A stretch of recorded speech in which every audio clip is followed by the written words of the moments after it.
KRMB విషయంలో కొట్లాడినమా లేదా? నీళ్ల విషయంలో కొట్లాడినమా లేదా? రేపు జగదీష్ అన్ననో పల్లా గారో నేనో మేము అసెంబ్లీలో బల్లగుద్ది కొట్లాడాలంటే ఈ ఎన్నికల్లో కాంగ్రెస్ పార్టీని ఓడించాల్సిన అవసరం ఉంది. ప్రశ్నించే గొంతులు గెలిపించాల్సిన అవసరం ఉంది. మేము రేపు అసెంబ్లీలో బిడ్డ రేవంత్ రెడ్డి నువ్వు 4000 పెన్షన్ ఇస్తాని అవ్వా తాతల్ని మోసం చేసినావు కనుకనే నిన్ను ఈ ఎన్నికల్లో ఓడించిండ్రు. రైతులకు 500 బోనస్ ఇస్తాను కనుకనే నీ ఎన్నికల్లో నిన్ను ఓడించిండ్రు అని మేము బల్లగుద్ది మాట్లాడాలా వద్దా? రేపేమంటాడు? తప్పిపోయి ఎన్నికల్లో కాంగ్రెస్ పార్టీ భువనగిరిలో గెలిచిందనుకో మేము లేచి మాట్లాడితే ఏమంటాడు? నేను 2 లక్షల రుణమాఫీ ఎగ్గొట్టినా, వడ్లకు 500 బోనస్ ఇవ్వకపోయినా, రైతులకు 15,000 రైతు బంధు అని మోసం చేసినా, వృద్ధులకు 4,000 పెన్షన్ ఇస్తానని చెప్పి ఆగం చేసినా, తులం బంగారం ఇవ్వకుండా అక్క చెల్లెలకు మోసం చేసినా, 2,500 మహాలక్ష్మి ఇస్తానని దగా చేసినా నన్నే గెలిపించిందయ్యా నువ్వేం మాట్లాడతావు హరీష్ రావు అనడారే. రేపు బిడ్డ నువ్వు ఇవన్నీ ఇయ్యలేదు కనుకనే నిన్ను ఇలా ప్రజలు ఓడగొట్టిండ్రు. ఇస్తవా ఇయ్యవా అని బల్ల గుద్ది కాంగ్రెస్ మెడలు వంచి ఇవి సాధించాలంటే బీఆర్ఎస్ పార్టీ గెలవాల్సినటువంటి అవసరం. ఇలా ఈ ఎన్నికల్లో కాంగ్రెస్ ఓడితే ఇలా రాష్ట్రంలో కాంగ్రెస్ ప్రభుత్వం ఏం పడిపోదు, కాంగ్రెస్ గవర్నమెంట్ పడిపోదు. కానీ ఇవాళ కాంగ్రెస్ మెడలు వంచి 6 గ్యారెంటీలు అమలు చేసే అవకాశం మనకు దొరుకుతుంది. అవి అమలు జరగాలంటే ప్రశ్నించే గొంతు ఇవాళ బీఆర్ఎస్ పార్టీ గెలవాల్సినటువంటి అవసరం ఉంది.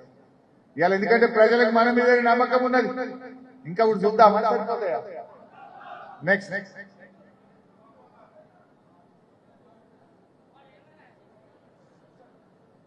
పన్నులు మొదలయ్యే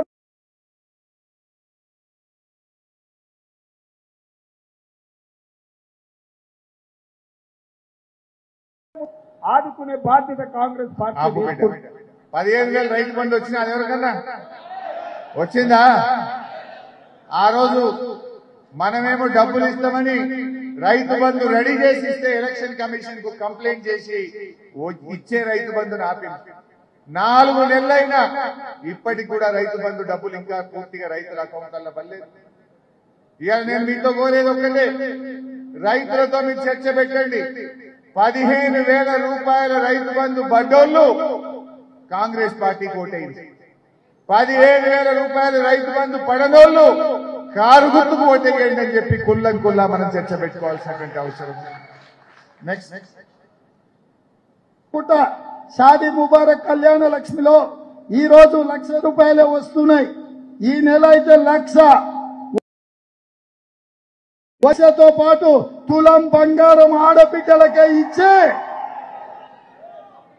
వచ్చిందా అమ్మ తులం బంగారం ఎవరికన్నా? నిన్ననే నేను పేపర్లు చదివినా ఈ 3 నెలల బంగారం ధర 15% పెరిగిందట. 71,000 తులమైందట. అది కూడా బాగా పెరుగుతున్నది. మరి ఇప్పుడు మనం ప్రజల్లో చర్చ పెట్టాలి. కేసీఆర్ ఉండంగా ఈ కళ్యాణ లక్ష్మి షాదీ ముబారక్ మనం ఓట్ల కోసం చెప్పినామా? ఎన్నికల మేనిఫెస్టోలో చెప్పినామా? గెలిచిన తర్వాత ఆడబిడ్డలకు మేలు చేయాలని కేసీఆర్ గారు 13 లక్షల ఆడపిల్లల పెళ్లిళ్లకు కళ్యాణ లక్ష్మి కింద సాయం చేసినారు.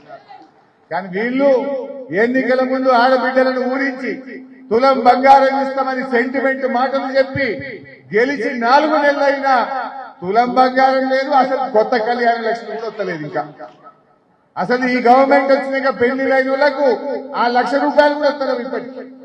ఆ వెనకట మా వాళ్ళు మా శేఖర్ రెడ్డి లింగయ్య గారు సంతకం పెట్టిన ఆ చెక్కులే ఇంకా ఆడియడం వస్తుంది. ఏం కిషన్ అన్న కొత్త ఏది రాలేదు. అందువల్ల మనం ప్రజల్లో చెప్పాలి, తులం బంగారం రావాలంటే శ్యామ మల్లేశం అన్నాడు గెలిపింది, మా వాళ్ళు కొట్లాడతారు తులం బంగారం వచ్చినట్టు ఈ కాంగ్రెస్ వాళ్ళు మెడలు వస్తారని చెప్పాల్సిన అవసరం ఉంది.